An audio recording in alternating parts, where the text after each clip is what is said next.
my name is Beth Mobley, and Jenna asked me to share a word with you about prayer as we are preparing our hearts for the upcoming Easter celebration. I thought that I would share with you something that I love to do. I love to set a time during the day apart where I just come before the Lord in praise and worship. Now for me, I love to do this in the morning and do it first thing in the morning. It's a time where I want to be still and I just want to know. I want to know His presence and I want to align my heart with His. I want to be a seeker of God's heart. And I use the scripture as a guide for my prayers, and in doing so, it helps increase my knowledge about Him. And when I increase my knowledge about Him, my trust is so deepened in Him. And that spills over into my life and my other prayer walk. Another thing that it does for me in using scripture as my guide is that as I do so, I have this overwhelming sense of gratitude that wells up inside of me.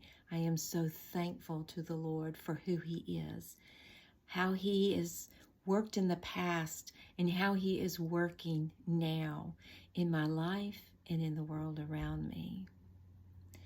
And then at other times during the day, when I come back for times of prayer, where I may pray about circumstances in my life, the people I love, people that I'm concerned for, that I'm going to intercede for in prayer, for the church, and for the way that God is working in the world today. These two aspects of deepening trust and overwhelming gratitude will spill over and affect those prayers that I pray later. We have a great example of this in the Word in King David. King David was always dealing with issues, as we see throughout the Psalms.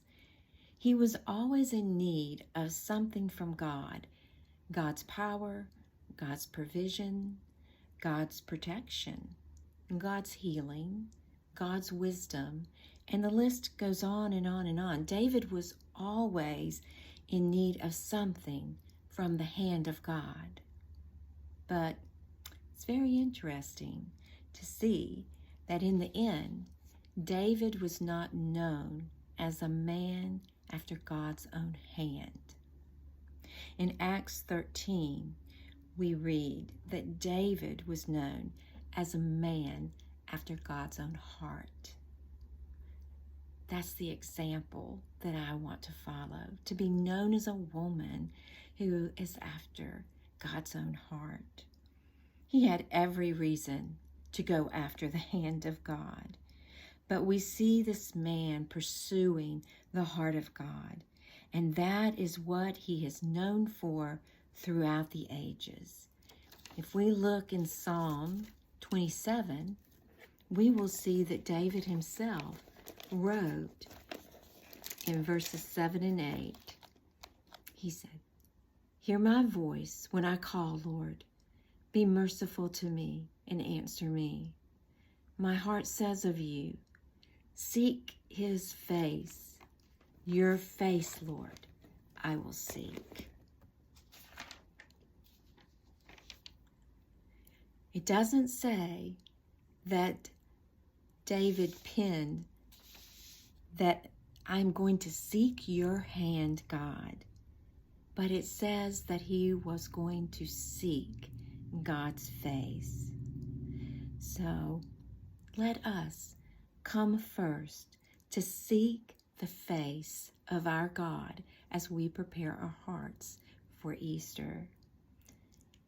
Now, I do believe in answered prayers, and I know that we will all, as believers, have testimonies of the ways that we have experienced God's hand in our life in answering prayers that we have lifted up to Him.